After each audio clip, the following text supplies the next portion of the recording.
The package feels heavier than it should. Keiko Yamada stands in the narrow alley behind Ueno Market, paper-wrapped bundle pressed against her chest. Her heart hammers. Sweat soaks through her cotton-work tunic despite the November cold. 30 meters away, 2 Kempeitai military policemen question a fish vendor. Their voices carry sharp and clear through the afternoon air. She should not be here, should not have this package, should not have spent the money. Inside the bundle, 500 grams of white rice, real rice, not the mixture of barley, millet, and wheat chaff that passes for the official ration, not the acorn flour that tastes like dirt and causes stomach cramps.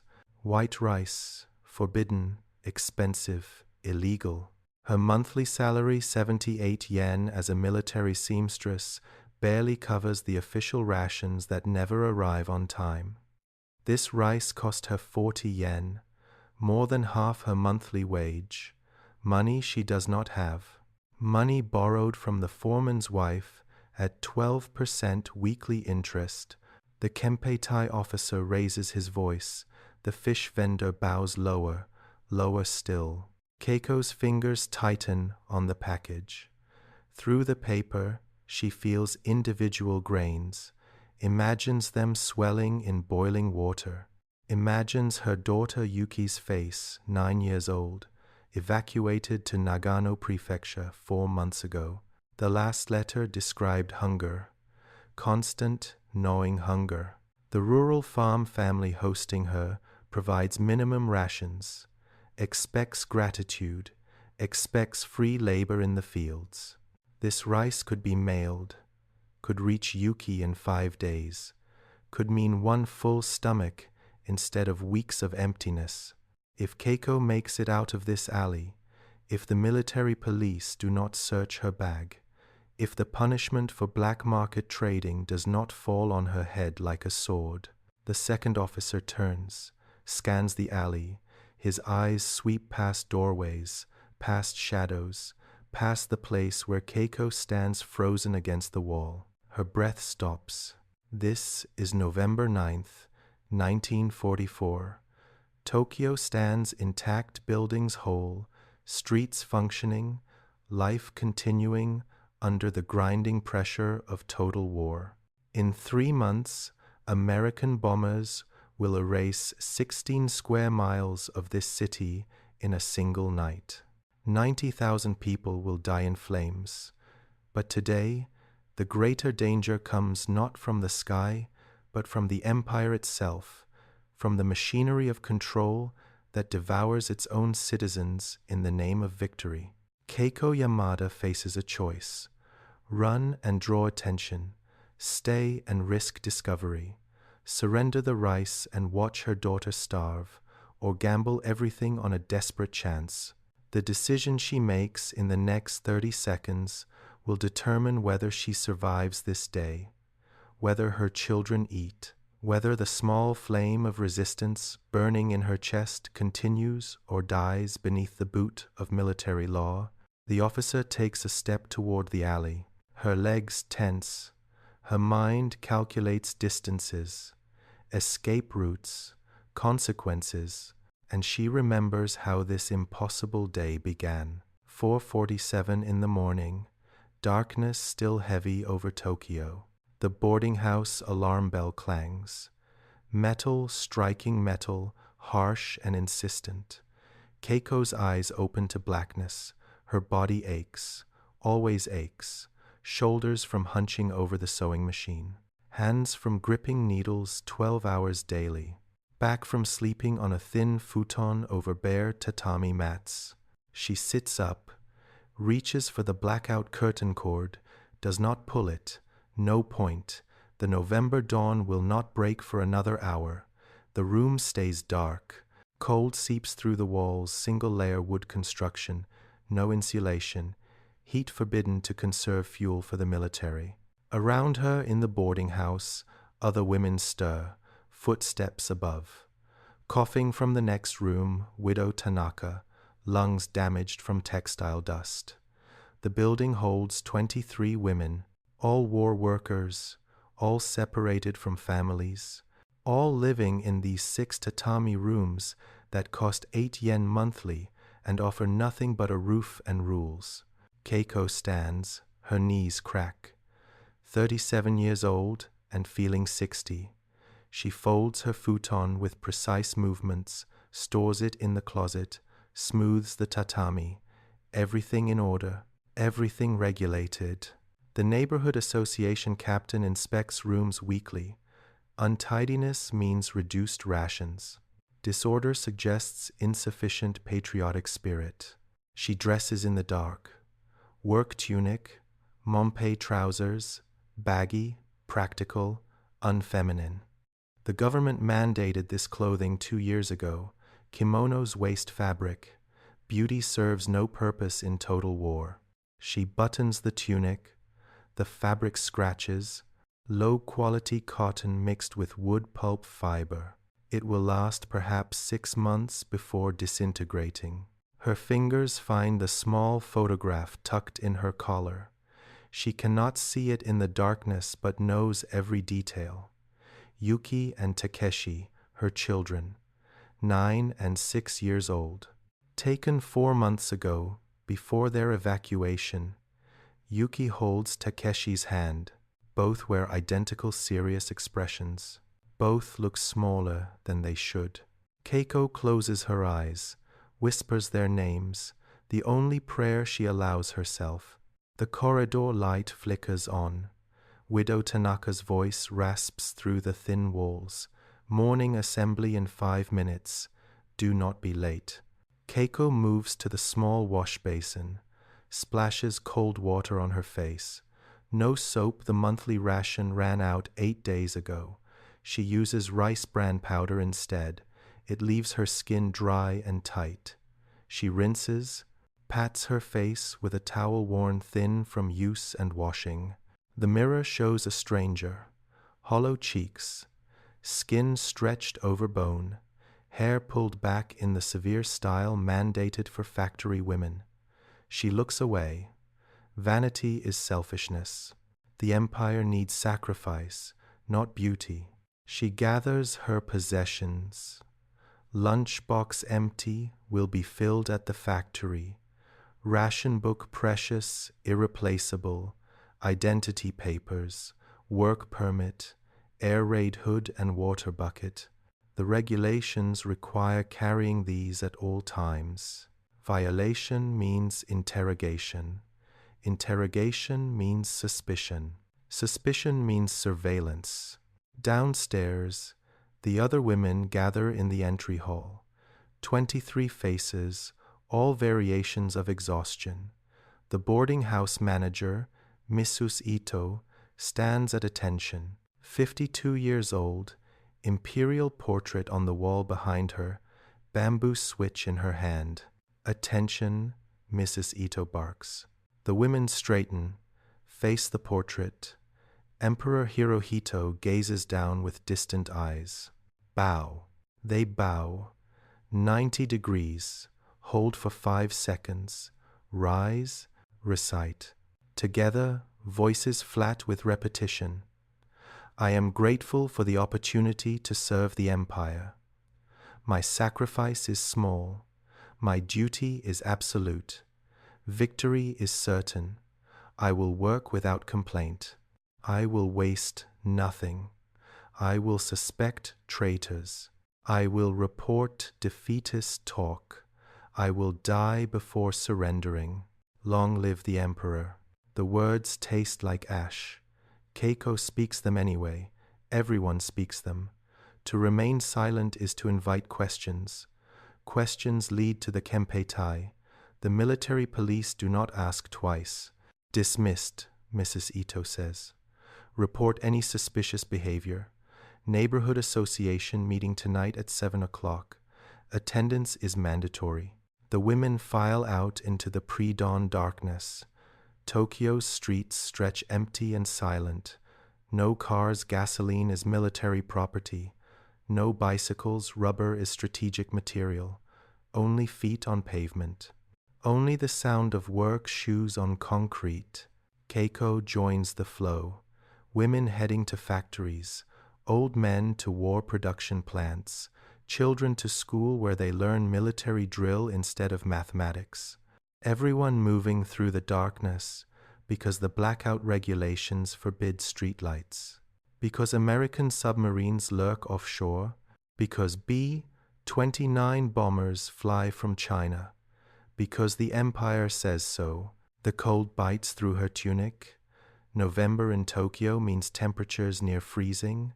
Her breath forms clouds. She has no coat. The government collected all wool garments last winter, melted them down for military uniforms.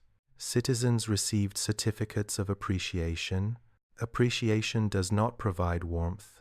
At the corner of her street, the neighborhood association notice board displays fresh posters.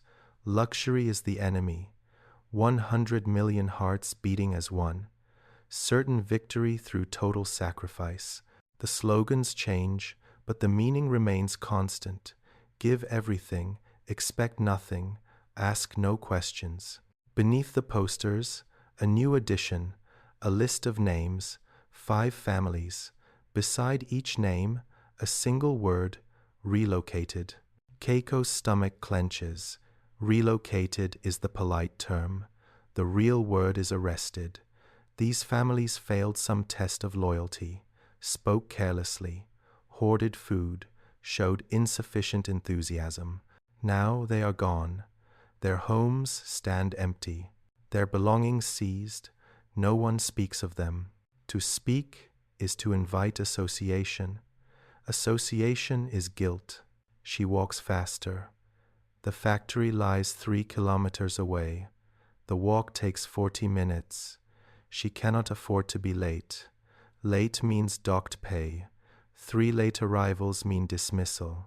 Dismissal means losing ration privileges. No rations mean starvation.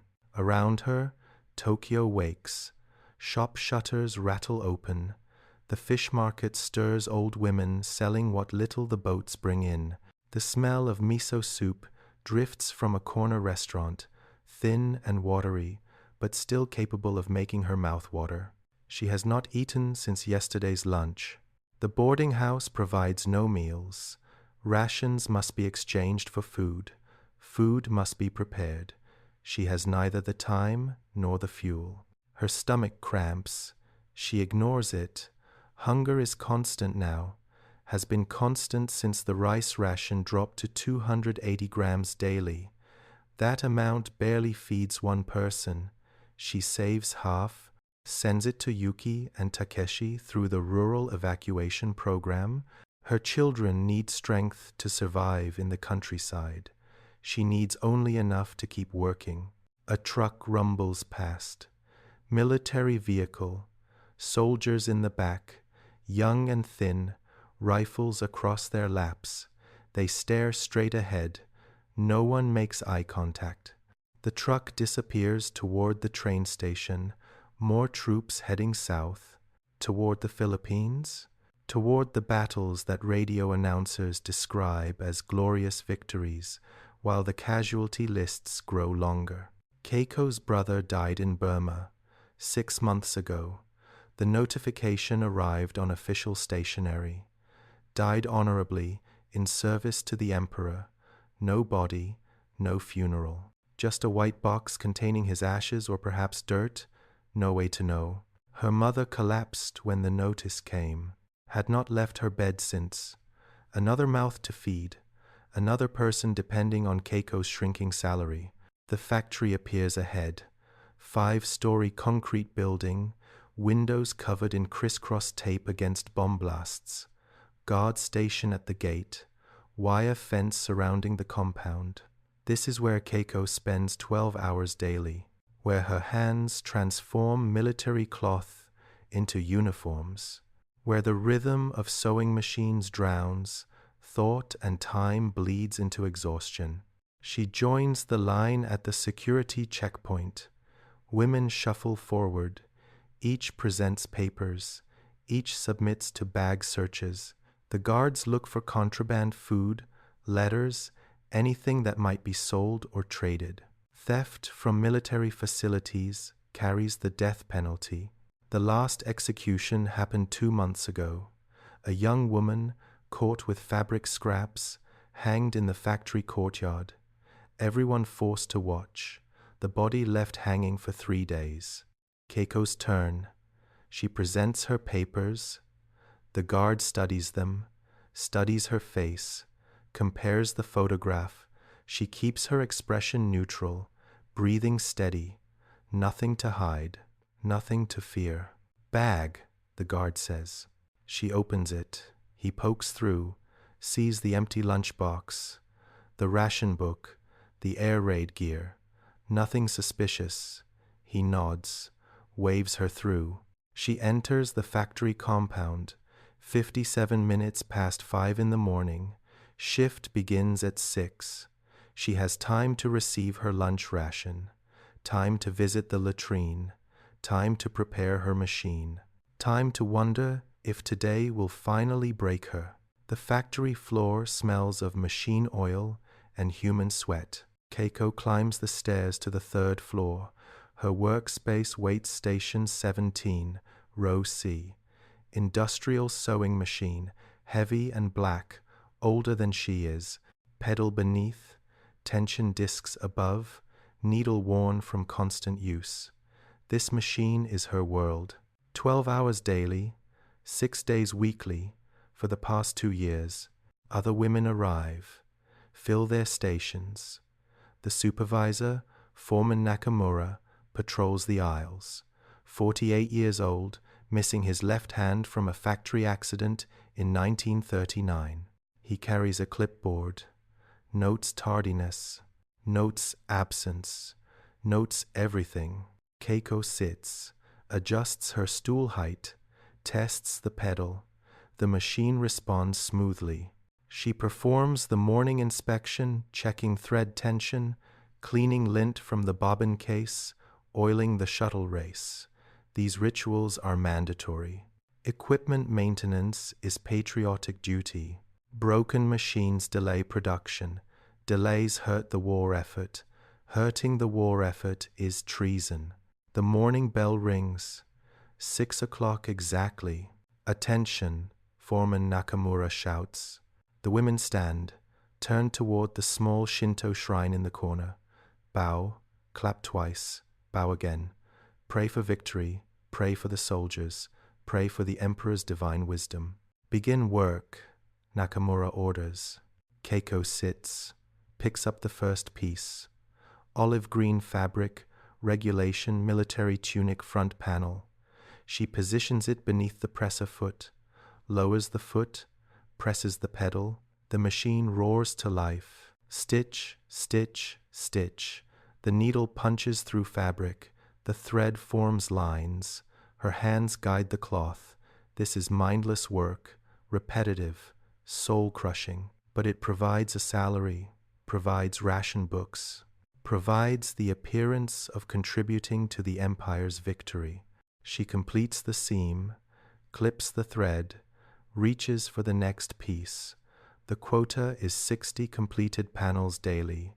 Falling short means reduced pay. Exceeding quota means nothing, no bonus, no recognition, only the expectation that tomorrow's quota will be higher. Around her, 87 other women work their machines. The sound is deafening. Mechanical thunder, endless and brutal. Conversation is impossible, even if allowed, which it is not. Talking wastes time, wastes productivity, suggests insufficient focus on duty. An hour passes. Keiko's shoulders ache. Her neck stiffens. She does not stop, does not slow. The rhythm becomes automatic.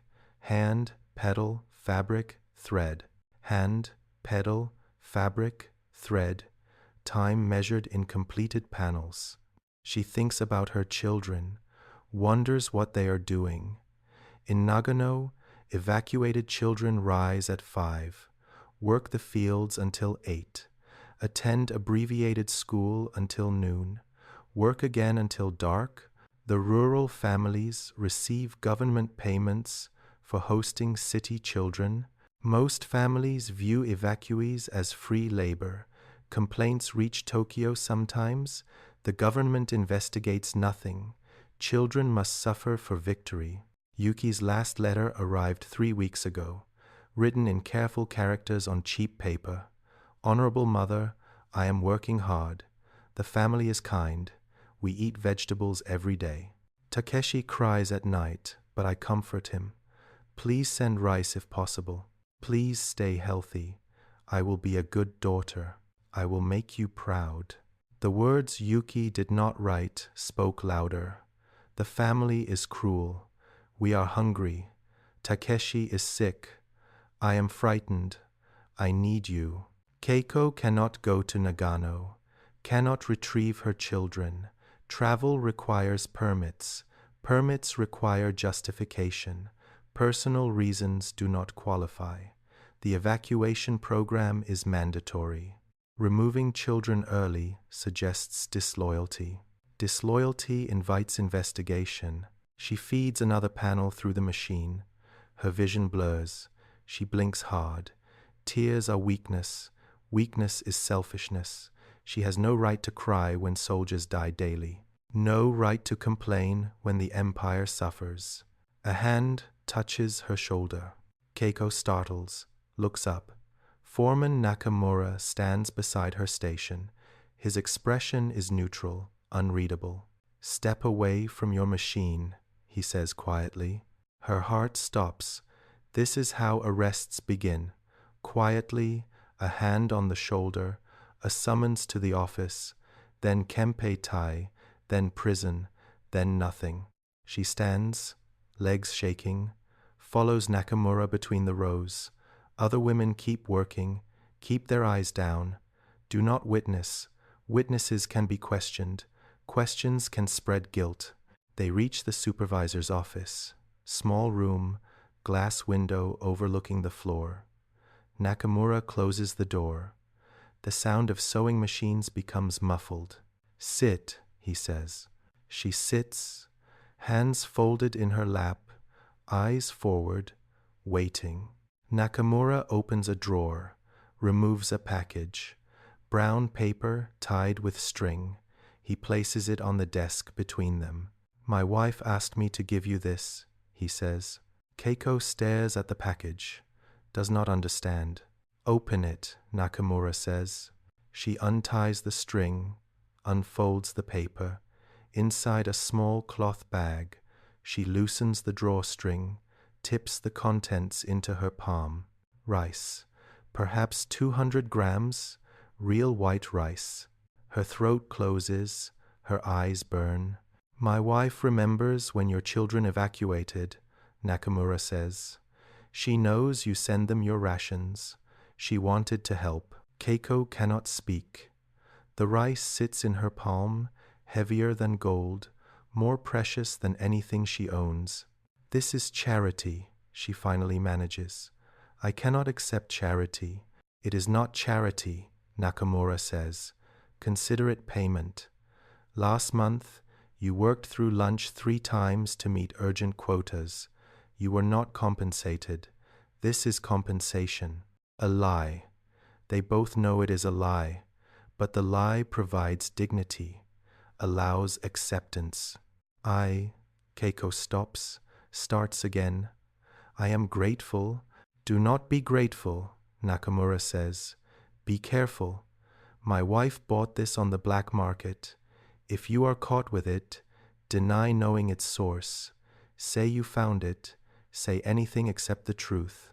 Keiko nods, folds the rice carefully back into the cloth bag, tucks it into her tunic pocket. Thank you, she whispers. Go back to work, Nakamura says. Your quota is falling behind.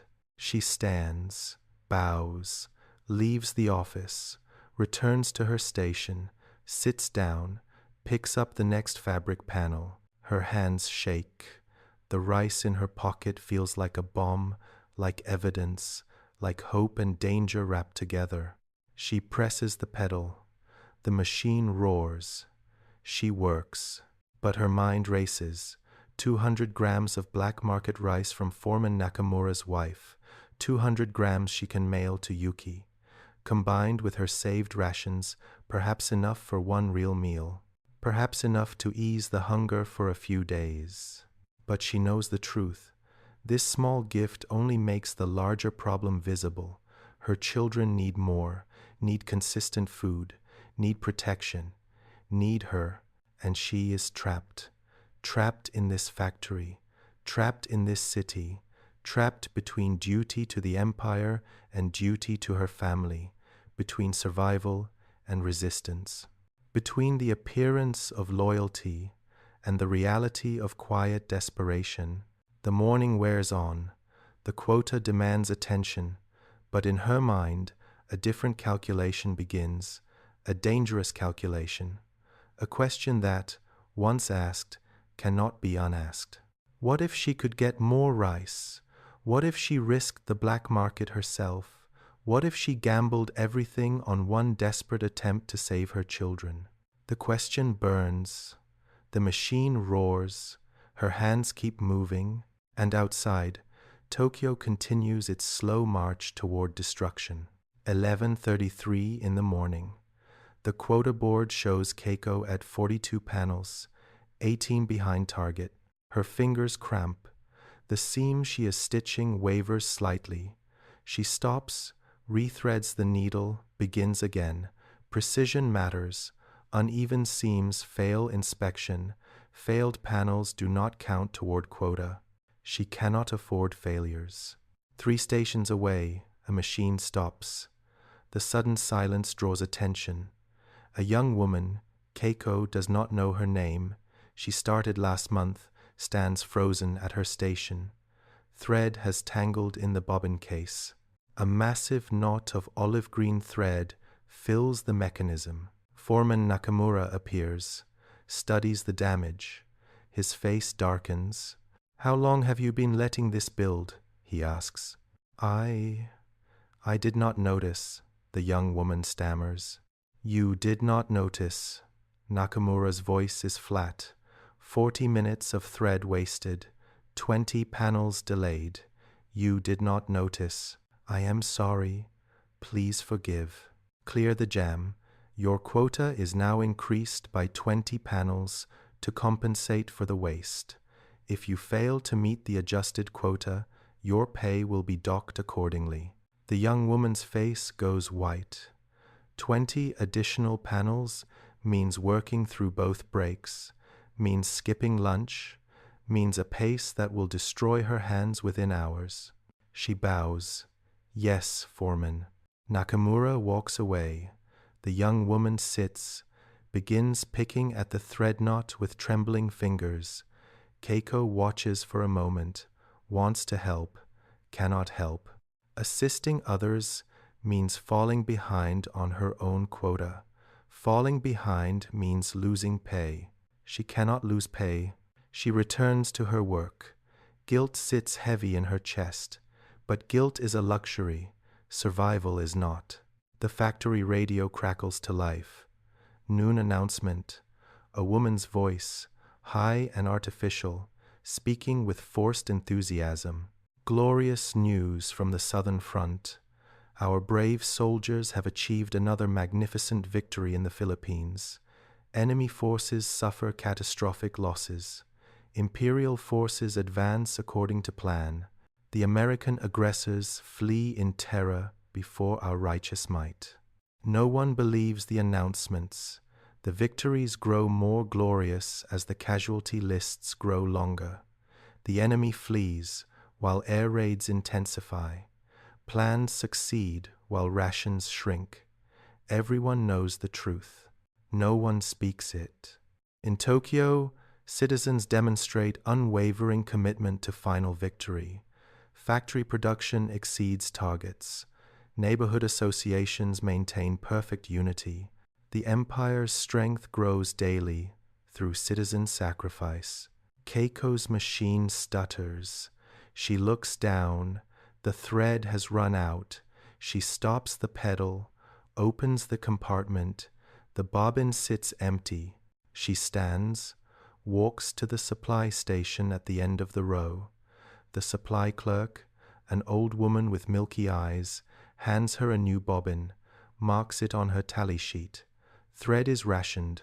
Excessive usage suggests carelessness or theft. Kiko returns to her station, begins the process of rethreading, feeds the thread through the tension discs, around the take-up lever, through the needle eye, tests the tension, too loose, adjusts, tests again, satisfactory. She sits, prepares to resume work. A bell rings, not the shift bell, different, sharper, urgent, air raid drill. All workers proceed to assigned stations, the loudspeaker commands. This is a drill. Remain calm, move quickly, do not panic. The women stand, file toward the stairwells. 88 women from this floor alone. The building holds 400 total. All must descend to the basement shelter.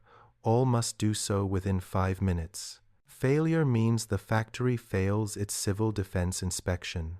Failed inspections mean reduced military contracts. Reduced contracts mean layoffs. Keiko joins the flow. Women pack the stairwell, shoulder to shoulder. The descent is slow, controlled. On the second floor landing, an old woman stumbles, falls. Women behind pile into her. Keiko braces against the wall, avoids being crushed. Keep moving, a civil defense warden shouts. Do not stop, do not help, keep moving. The old woman struggles to her feet, limps forward. Blood runs from her knee. No one helps. Helping means blocking the flow. Blocking the flow means failed drill. They reach the basement. Concrete walls, low ceiling, bare bulbs. The shelter can hold perhaps 200 people, 400 pack inside, bodies pressed together. The air grows thick with breath and sweat. The warden blows a whistle. Shelter drill begins. You will remain here until the all clear sounds. Practice proper air raid procedures. Cover your heads. Breathe slowly. Conserve oxygen. The women crouch. Pull their air raid hoods over their heads. The hoods are padded cloth, supposedly fire resistant. In reality, they would provide seconds of protection at best. But regulations require them. Appearance of safety matters more than actual safety. Keiko crouches. The rice package in her pocket presses against her ribs. She shifts slightly, hopes no one notices the bulk. Next to her, Widow Tanaka whispers, "Third drill this week." They know something. Quiet, Keiko whispers back. Someone will hear. Let them hear. Everyone knows the Americans are coming. B-29s over Tokyo within weeks, maybe days. Stop talking. Why? What are they going to do? Send me to the front? I am 53 years old. They have already taken everything. Let them try to take more. Keiko says nothing. Widow Tanaka's husband died in China, her son at Guadalcanal. She has no family left, nothing to protect, nothing to lose. She can afford defeatist talk. Keiko has children, children who need her alive. She cannot afford Widow Tanaka's bitterness. The minutes crawl. The air grows stale. Women shift uncomfortably. The temperature rises. Bodies packed together generate heat. Sweat runs down Keiko's back. Her legs cramp from crouching. Finally, the all-clear sounds. A long, steady tone. The women stand, file back toward the stairs. The climb takes longer than the descent. Exhausted bodies move slowly. They return to the third floor, to their stations. Foreman Nakamura stands at the entrance. Drill time. 6 minutes, 43 seconds, he announces. Acceptable, but not excellent. Next drill will be faster. Return to work. Lunch break is reduced by 10 minutes to compensate for lost production time. The women sit, resume their machines. No one complains. Complaining is defeatism. Kiko checks the clock. 12:18. She has worked 6 hours and 18 minutes, completed 42 panels, 18 behind quota. The reduced lunch break means less time to eat, less time to rest. She picks up the next panel, positions it, presses the pedal. The machine roars back to life. 12:30. The lunch bell rings. Keiko stops her machine. 47 panels completed, 13 behind quota. The afternoon shift must make up the deficit. Her hands ache. Her shoulders burn. She stands anyway. Retrieves her lunchbox from beneath her station. The lunch distribution line forms in the factory canteen. Women shuffle forward. Each presents her lunchbox. Each receives the daily ration, a scoop of mixed grain, a small portion of pickled radish, a cup of miso soup so thin it barely qualifies as liquid. Keiko reaches the server. An old woman ladles grain into her box. The portion looks smaller than yesterday. Yesterday's portion looked smaller than last week. The rations shrink, but the work quota grows. She takes her box, finds a space at one of the long tables, sits, opens the lid. The grain is mostly barley and millet, perhaps 10% rice. She can see bits of chaff mixed in, wheat husks that should have been milled out. But milling equipment needs maintenance. Maintenance needs parts. Parts need metal. Metal goes to weapons. She eats slowly, makes each bite last. The grain is gummy and tasteless. The pickled radish is mostly salt. The soup tastes like hot water with a memory of fish. Across the table, 3 women huddle, speaking quietly. Keiko catches fragments. Heard the Saito family was arrested. Hoarding rice, they say. Whole family taken, even the grandmother. Keiko keeps her eyes down, does not listen, does not react. The Saito family lived 2 streets from her boarding house. She knows them slightly. The mother worked at the textile mill, had 3 children, all evacuated, now arrested for hoarding. The definition of hoarding is flexible. Saving this week's ration for next week qualifies. Keeping emergency supplies qualifies. Any food beyond the immediate daily portion qualifies. The regulations make criminals of everyone. Enforcement is selective. Arrests are examples. Widow Tanaka slides onto the bench beside Keiko. Her lunchbox is already half empty. Eating fast today, Keiko observes. My daughter wrote, Tanaka says quietly, her unit is being transferred south, the Philippines. She thinks. Keiko's chest tightens. The Philippines means combat, means the American advance, means a meat grinder consuming Japanese soldiers.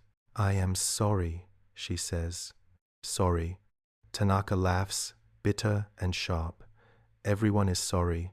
Sorry for my husband, sorry for my son, now sorry for my daughter.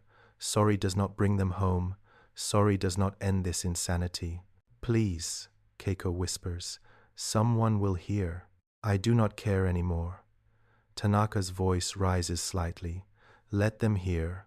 Let them arrest me. Prison might have better food. You do not mean that. Do I not? Tanaka turns. Her eyes are red, exhausted. Tell me, Yamada-san, what are we fighting for? What victory looks like this? We starve while generals feast. We work until we collapse while the emperor sits safe in his palace. We sacrifice our children for what? So Japan can rule an empire of ashes? Keiko glances around. 2 tables away, a woman in a gray uniform watches. Civil defense warden, or possibly Kempeitai informant. Many factory workers serve dual roles, report suspicious conversations, earn extra rations for successful denunciations. Tanaka-san, Keiko says carefully. You are tired. You are worried about your daughter. You are speaking from grief. I am speaking truth. Truth or not, you endanger yourself. Please. Be careful. Tanaka stares at her lunchbox. Her hands shake. My daughter is 21 years old. She wanted to be a teacher. Now she carries a rifle and practices dying for the emperor. What kind of mother sends her child to that? The kind who has no choice. There is always choice. Tanaka's voice drops to a whisper. We choose to obey, choose to participate, choose to pretend this is normal. That is our crime, not the war, our obedience. Keiko has no answer, because Tanaka is right, and because being right changes nothing. She finishes her meal. The grain sits heavy in her stomach, unsatisfying but necessary, fuel to continue working, nothing more. She stands, returns her lunchbox to her station. The break has 12 minutes remaining. She could rest, close her eyes, but rest invites thinking. Thinking invites despair. Instead, she visits the latrine, joins the line, 20 women waiting. The factory has 8 stalls for 400 workers. The mathematics of inadequacy. Her turn comes. She enters the stall, closes the door, sits. The rice package in her pocket presses against her side. 200 grams from foreman Nakamura's wife. 200 grams that could feed Yuki for perhaps 3 days. Combined with this week's saved rations, perhaps 4 days. But Yuki needs more than 4 days. Needs months. Needs enough food to survive winter. Needs enough strength to endure. Keiko knows the black market operates near Ueno. Everyone knows. The Kempeitai knows. But enforcement is selective. The wealthy use the black market openly. Military officers, government officials. Their families eat well, while civilians starve. The rules apply to the powerless. If she goes to the black market, if she buys rice, if she sends it to Yuki, the risk is enormous. Discovery means arrest. Arrest means prison. Prison means her children orphaned. But if she does nothing, Yuki's letters speak of hunger. What happens when hunger becomes starvation? What happens when Keiko's small rations are not enough? She stands, washes her hands in the tepid water from the communal basin. No soap, the monthly supply exhausted days ago. Returns to her station, sits down. The clock shows 12:56, 4 minutes until the afternoon shift begins. 4 minutes to decide, accept the small gift and be grateful, or risk everything for a chance at something more. The bell rings. Keiko positions the next fabric panel, presses the pedal, and makes her choice. 3:47 in the afternoon, 59 panels completed, 1 behind quota. Keiko's vision blurs. She blinks hard, focuses on the seam. The needle punches through fabric. Thread forms lines. Her hands guide cloth by instinct now. Conscious thought has dissolved into mechanical repetition. 1 more panel. 1 more and she meets quota. 1 more and she can rest. 1 more and the air raid siren screams. Not a drill. The real thing. The sound that means bombers overhead, means death from the sky. All workers to the shelter, the loudspeaker commands. This is not a drill. Move quickly. Remain calm. The women stand. No panic. No rushing. They have practiced this 60 times. Muscle memory takes over. They file toward the stairs, orderly, quick, efficient. Keiko grabs her air raid hood. Her emergency water bucket joins the flow. The stairwell fills. Bodies press together. They descend in darkness. The power has cut. Emergency procedure. Reduce light signatures for bombardiers. The basement shelter swallows them. 400 women pack into a space designed for 200. Keiko finds herself pressed against the concrete wall, Widow Tanaka beside her, others crushed in close. The lights are out. Complete darkness. Women breathe. Wait. Listen. Above, the sound of aircraft engines, deep and distant. B-29 bombers, American machines, each carrying 5 tons of incendiary bombs, each capable of erasing city blocks. The anti-aircraft guns open fire. The sound vibrates through the building. Boom, boom, boom. Desperate, futile. The B-29s fly too high for effective ground fire. The guns exist to provide the appearance of defense, morale theater. Someone near Keiko whimpers. Another voice hisses for silence. In the dark, fear becomes tactile. It smells like sweat and urine, tastes like copper, feels like a hand squeezing the throat. Keiko closes her eyes, useless in the dark but automatic. She thinks of Yuki and Takeshi.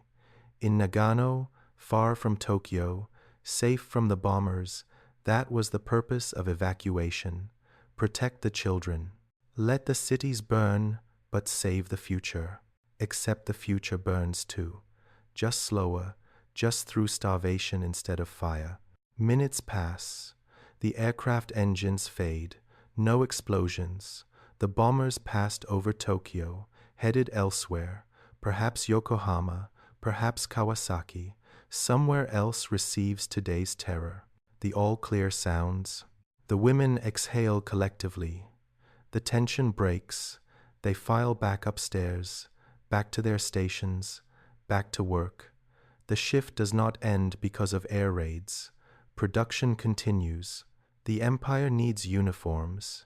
Keiko returns to Station 17, sits down.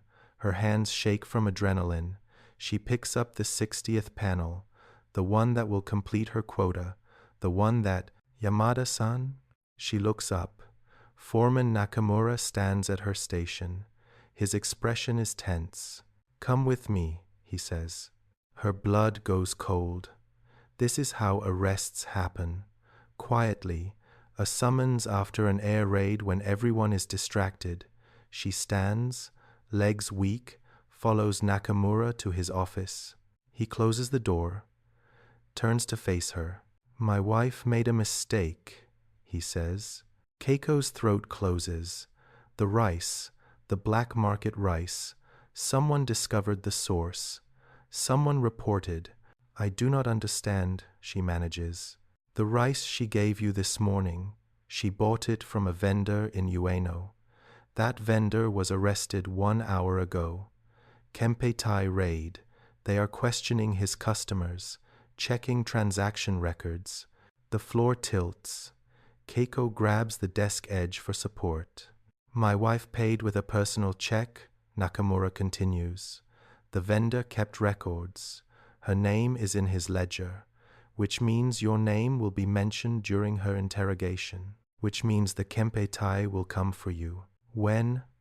The word comes out as a whisper. Tonight, tomorrow, soon. Nakamura reaches into his desk, pulls out a small envelope. This is 2 weeks' pay. Advanced.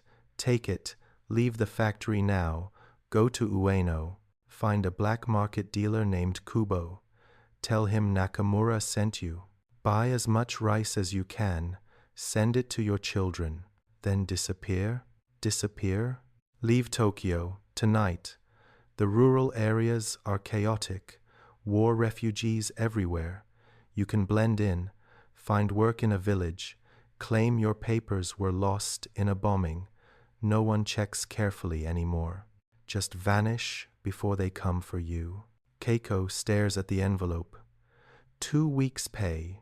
Perhaps 150 yen.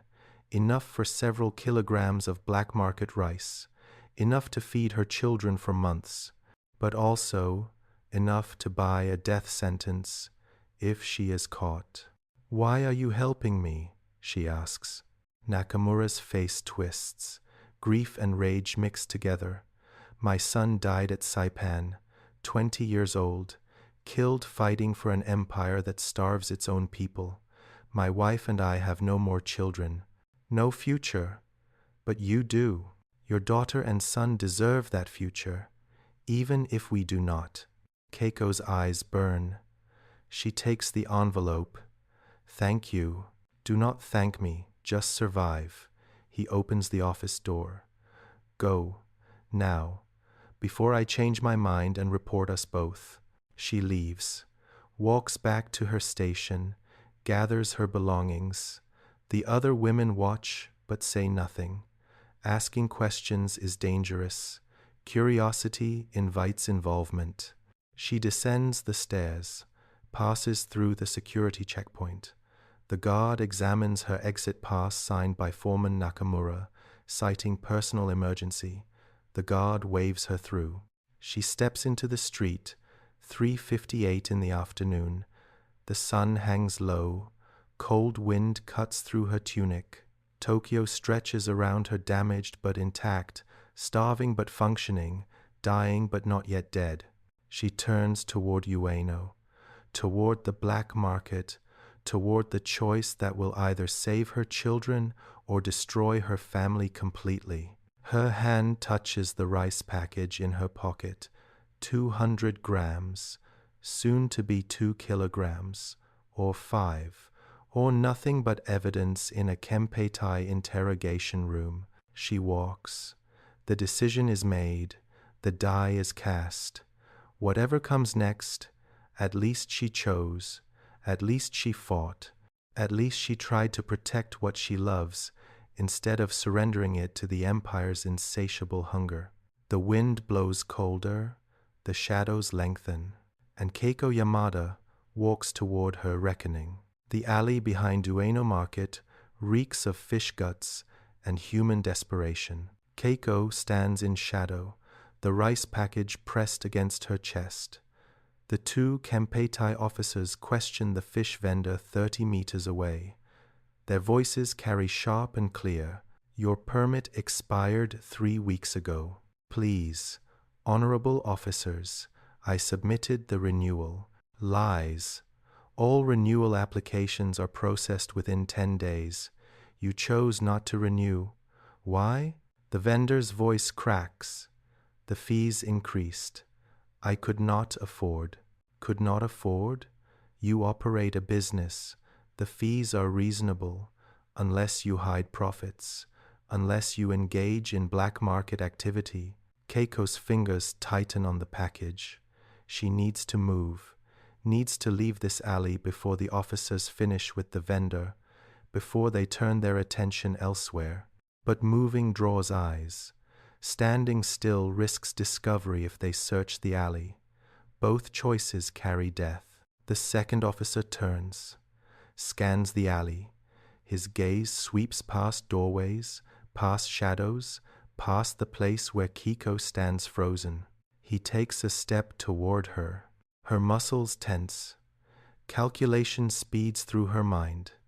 The alley exit lies 15 meters behind her. If she runs now, she might reach it before they react, might disappear into the market crowd, might... Officer Sato, look at this.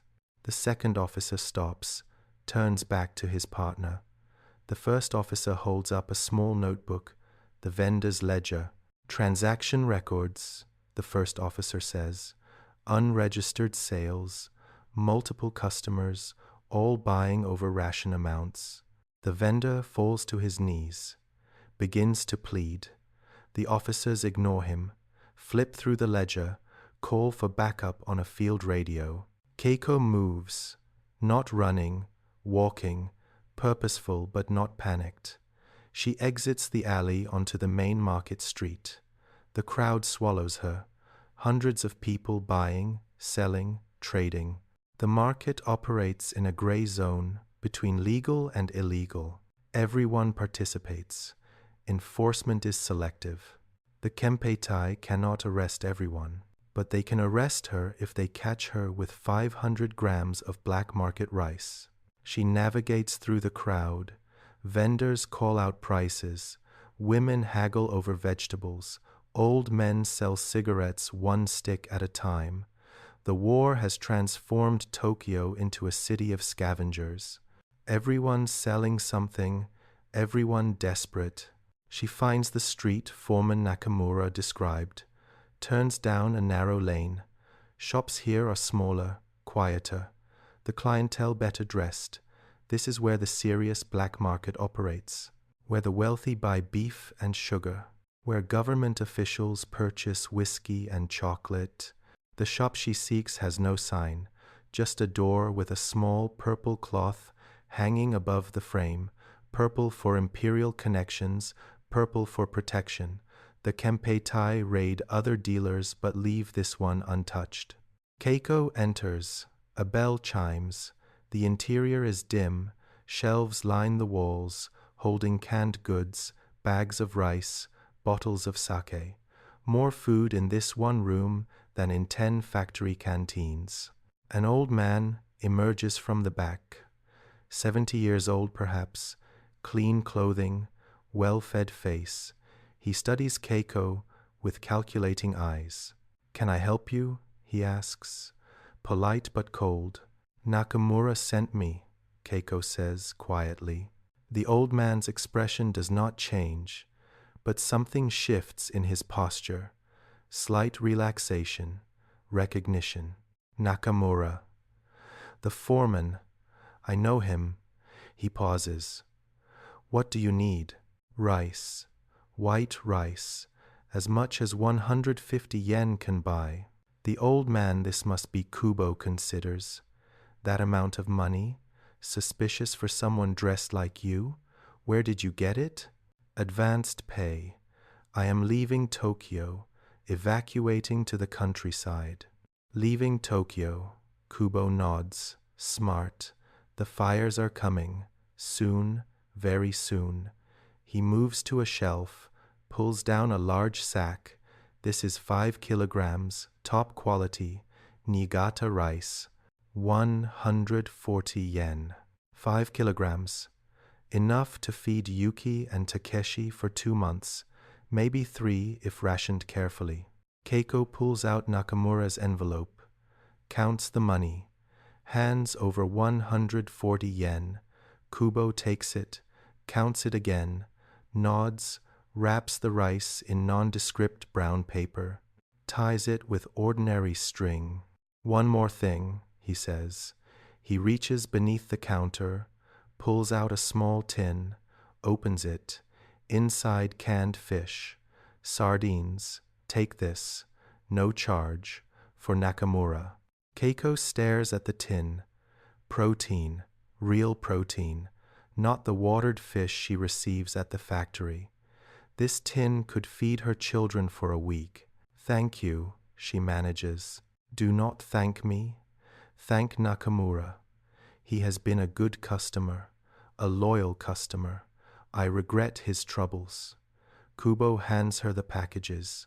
One piece of advice: do not carry that rice through the main streets. The Kempeitai are conducting random searches today. Something has them active. Go through the residential blocks. Avoid checkpoints. Travel quickly. Keiko nods, takes the packages. The weight feels enormous. 5 kilograms of rice, 1 kilogram of fish. Her hands shake from the burden and the fear. She leaves the shop. The bell chimes. The door closes behind her.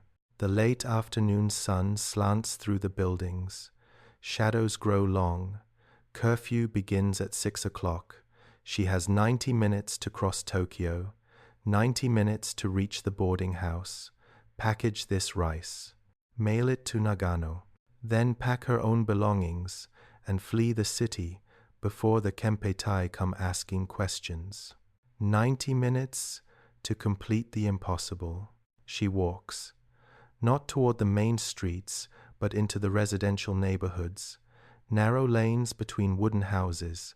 These areas escaped major bombing. Life continues here with stubborn normalcy. Women hang laundry. Children practice with bamboo spears. Old men tend tiny gardens. Keiko moves quickly. The packages drag at her arms. 5 kilograms grows heavier with each step. Her shoulders burn, her hands cramp. She shifts the bundle, continues walking. A checkpoint appears ahead. 2 military police, stopping pedestrians, checking papers, searching bags. Keiko's heart hammers. She cannot approach that checkpoint, cannot let them search her bag.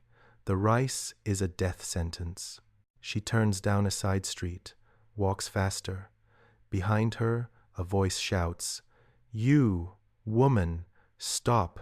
She does not stop, does not look back, turns another corner, another. The streets become a maze. She runs now, feet pounding pavement. The packages bounce against her chest. Rice grains shift inside the paper. Footsteps behind her, getting closer. Male voices shouting commands. Stop or we shoot. They will not shoot. Bullets are expensive, wasted on fleeing civilians. They will chase, will catch, will arrest, unless she disappears. Keiko sees an open gate, a courtyard. She darts through, crosses the courtyard, finds a gap between buildings, squeezes through, emerges in a different street, keeps running. The footsteps fade. The voices grow distant. She has lost them for now. She slows to a walk, breathing hard. Sweat soaks through her tunic despite the cold. The rice package is intact, undamaged, still there. She continues toward the boarding house. The sun drops lower, shadows deepen. Tokyo transforms in the failing light, becomes a city of ghosts. Empty streets, dark windows, the absence of life where life should be. She reaches her neighborhood, recognizes the corner shop, the neighborhood association notice board, the familiar houses, safety, almost home. Ahead, 3 figures in gray uniforms. Kempeitai, standing outside her boarding house. Keiko stops. Blood turns to ice. They are here, already here, waiting for her. She backs into the shadow of a building, watches. The officers speak with Mrs. Ito. The boarding house manager nods, points upstairs. They enter. Keiko cannot go home, cannot retrieve her belongings, cannot say goodbye to widow Tanaka or the other women. The Kempeitai will search her room, find her futon, her photographs, the letters from her children. Everything is lost, except the rice in her arms, except her life, except the chance to run. She turns, walks away from the boarding house, away from the only home she has in Tokyo, away from the last 2 years of her life. The train station lies 2 kilometers north. If she can reach it, if she can buy a ticket, if she can board before they find her, she might survive, might reach Nagano, might see her children again. If, the sun touches the horizon, curfew approaches, time runs out. Keiko walks faster. The rice weighs heavy, her future weighs heavier, and behind her, Tokyo begins its final transformation from city into target, from home into memory, from life into the ashes that will come. The train platform is chaos. Refugees pack the Ueno station, families with luggage, old people with bundles, children crying, everyone fleeing Tokyo, everyone sensing what is coming. The air tastes of fear and diesel fuel. Keiko joins the crowd pressing toward the ticket window. 5 kilograms of rice weighs her down. The tin of fish digs into her ribs. Sweat runs despite the cold. Around her, voices overlap, panic rising. Any tickets to Nagano? Sold out until next week. What about Niigata? Sold out. Gunma? Sold out. Keiko's heart sinks. No tickets, no escape. The Kempeitai will find her, will search the station, will Standing room to Takasaki, someone shouts. Departing in 20 minutes. Standing room only. Takasaki. Not Nagano, but close. Perhaps she can find transport from there. Perhaps she can. The crowd surges. Keiko is swept forward. Bodies pressed together. She clutches the rice package tight. Cannot drop it. Cannot lose it. This rice is everything. She reaches the window, shoves money through. 1 ticket, Takasaki, standing room. The clerk takes her money, shoves a ticket back. Platform 4, hurry. Keiko runs, or tries to run. The crowd makes speed impossible. She shuffles through the press of bodies. Platform 4 lies across the station, through the main hall, past the military police checkpoint. The checkpoint. She must pass through the checkpoint. They will search bags, will find the rice, will arrest her 30 meters from freedom. She stops, thinks, looks around. The women's lavatory. There, she pushes through the crowd. Enters. The smell of urine and disinfectant. 3 stalls, all occupied, women waiting. Keiko does not wait. She moves to the far corner, unwraps the rice package. 5 kilograms, too large to hide, too valuable to abandon. An idea. Desperate, insane, but maybe. She pulls up her loose Monpei trousers, opens the rice sack, begins pouring rice directly into her undergarments. The cloth bunches, creates a misshapen bulge around her waist and thighs. She pours more. The rice shifts and settles, forms a lumpy mass beneath her clothing. 5 kilograms distributed around her body. She looks pregnant, deformed, but dressed in the shapeless Monpei trousers and baggy work tunic, the bulges might pass for fat, for cloth bundling, for anything except contraband.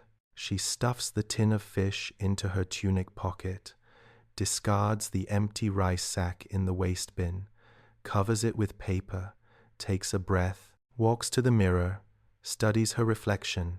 The bulges show, but not obviously, not clearly. Maybe it will work. She exits the lavatory, rejoins the crowd, moves toward platform 4. The checkpoint looms ahead. 2 military policemen, searching bags, checking papers. Keiko approaches. Her legs feel stiff. The rice shifts with each step. She walks carefully, naturally. A woman heading to the countryside. Nothing suspicious, nothing wrong. Papers, the first officer demands. She hands over her identity card, her work permit. The officer studies them, studies her face, compares. Destination? Takasaki. I am evacuating. My children are already there. The officer nods, looks at her bag. Open it. She opens the bag. Empty except for her air raid hood, her ration book. The officer pokes through, finds nothing, hands back the bag. Move along. She moves. Through the checkpoint, down the platform.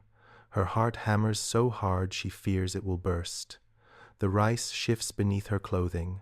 A grain falls down her leg, lands on the platform. She does not stop, does not look back. Platform 4 stretches ahead. The train waits old, dirty, packed with people. Standing room means exactly that. No seats, just space to stand in the aisles, to sway with the train's movement for 6 hours to Takasaki. She boards. The rice makes climbing difficult. She grabs the door frame, pulls herself up. The car is full. Bodies pressed together. She finds a space, grips an overhead handle, waits. The minutes crawl. 5 minutes. 10. Still no departure. Around her, people mutter. Fear that the train will be cancelled, that they will be trapped in Tokyo. 15 minutes. The engine rumbles. The train lurches. begins to move. Keiko exhales. The platform slides past. The station recedes. Tokyo falls away. She has escaped, has survived, has won this round against the Empire's machinery. But victory tastes like ash, because she is fleeing her home, abandoning her job, leaving behind the few friends she has, leaving Foreman Nakamura and his wife to face interrogation about the rice vendor, leaving everything familiar for an uncertain future. The train picks up speed. Tokyo blurs past the windows, buildings, streets, the city that has been her prison and her home. Keiko reaches into her pocket, touches the photograph. Yuki and Takeshi, 9 and 6 years old, waiting in Nagano, hungry, frightened, needing their mother. She will reach them, will feed them this rice, will hold them, will tell them they are safe now, even if the lie breaks her heart to speak. The rice shifts beneath her clothing. 5 kilograms, 2 months of survival, maybe 3, enough to keep her children alive while Japan dies. The train rattles north. The sun sets. Darkness falls over Tokyo, and Keiko Yamada rides toward the only future she can imagine, one where her children live, even if she must sacrifice everything else to make it so. The train reaches Takasaki at 1:17 in the morning. Keiko stumbles onto the platform. Her legs barely function. 6 hours standing. The rice beneath her clothing has ground her skin raw, chafing, bleeding. Each step is agony. The station is dark, mostly empty. A few other refugees disembark, scatter into the night. No one lingers. No one asks questions. Everyone carries secrets.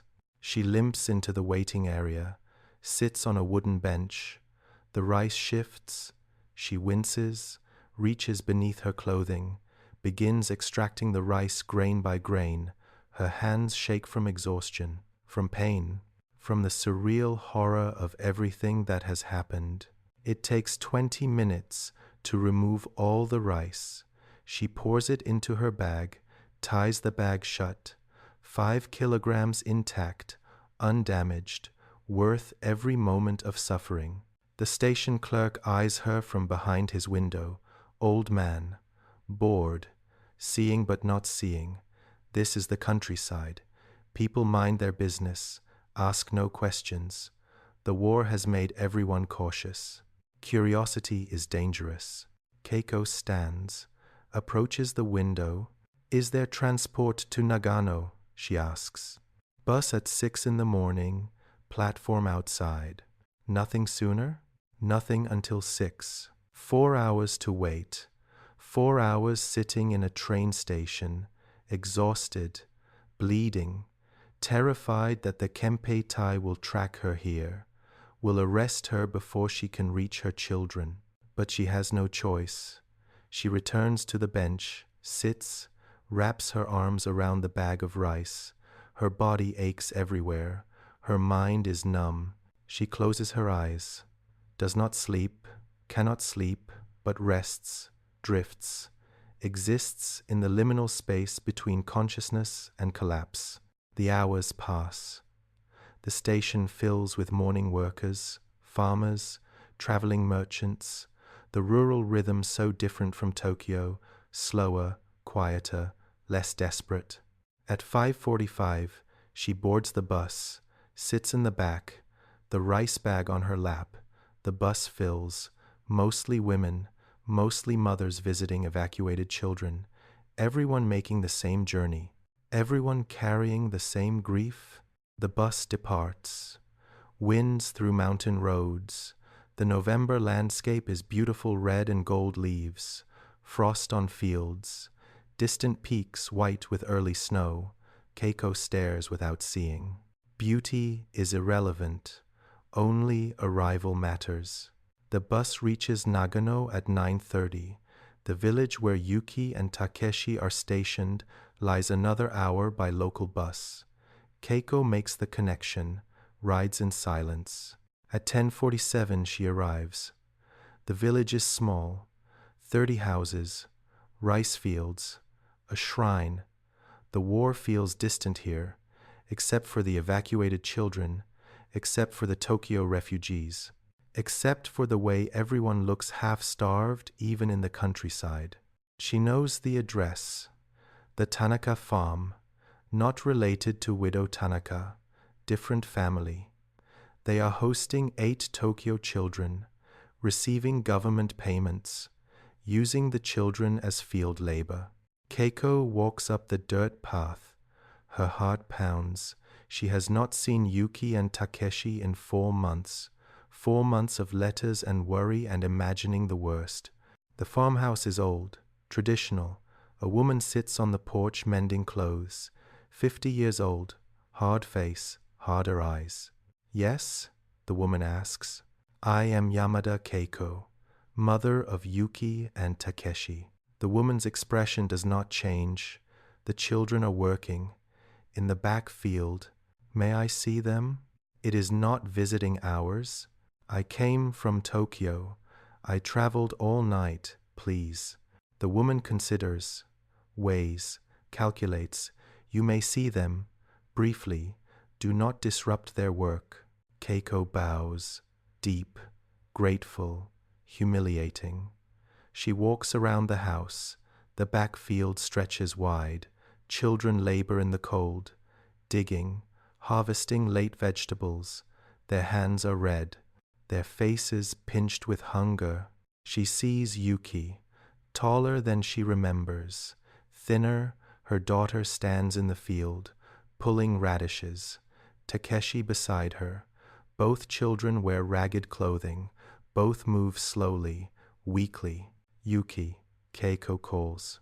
Her daughter turns. Eyes widen. Drops the radish. Runs.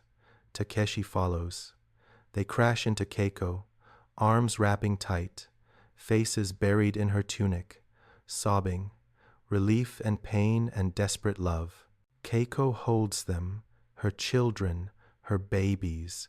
She feels their ribs through their clothing, feels how light they are, how fragile. Mama, Yuki sobs. You came, I came. Keiko kneels, looks into their faces. Are you well? Are they treating you well? Yuki's eyes flick toward the farmhouse. Fear there. Yes, Mama, they are very kind. The lie is obvious. Keiko's rage burns, but rage is useless. The evacuation program is mandatory. She cannot remove her children, cannot take them back to Tokyo, can only improve their situation from within the system. She pulls out the rice bag, opens it. Yuki's eyes go huge. Real rice, Yuki whispers. 5 kilograms? I will give it to the family. Tell them it is payment for your care. Make sure they feed you properly. She meets Yuki's eyes. Can you do that? Can you insist they feed you? Yes, Mama. Keiko also pulls out the tin of fish. Hide this. Eat it slowly. Share with Takeshi. Do not tell the family. This is yours. Yuki takes the tin, tucks it into her clothing, nods, understanding, already learning to survive through deception. I have to go, Keiko says. I cannot stay, but I will send more rice every month. I promise. Where will you go? Yuki asks. Somewhere safe, somewhere I can work. I will write. I will tell you everything. Another lie. She cannot write. Letters can be traced, but the lie comforts, gives hope. She hugs them again, feels their small bodies, memorizes the feeling. This might be the last time. The war is accelerating. Tokyo will burn soon. Communications will fail. The next time she sees her children, Japan might be ashes. Be strong, she whispers. Be smart. Survive. No matter what happens. Survive. Yes, Mama, Yuki says. Keiko stands, walks to the farmhouse, gives the woman the rice, negotiates better treatment for her children. The woman accepts. Rice is currency. Rice is power. The children will eat better now. For a while, Keiko leaves, walks back to the village, back to the bus, back toward an uncertain future. On the bus, she stares out the window. The mountains rise, beautiful and indifferent. The war continues. The empire demands sacrifice. And she, one woman, one mother, one desperate soul, has done everything possible to protect what she loves. It is not enough. Will never be enough. But it is all she has. The bus rolls on. The sun climbs higher, and Keiko Yamada rides into whatever comes next, carrying nothing but the memory of her children's embrace and the knowledge that she has done the impossible. She has survived one more day, has kept her children alive one more month, has refused to surrender to the machinery that grinds everything to dust. In 3 months, American firebombs will fall on Tokyo. 90,000 people will die. The city she knows will cease to exist, but her children will be far away, will be fed, will be safe, because of this day, because of this choice, because she refused to be another passive victim of empire. That will have to be enough. That will have to be victory. The bus continues north. The future remains unwritten, and Keiko Yamada closes her eyes and rests finally, impossibly, rest knowing that for today, at least, she has won.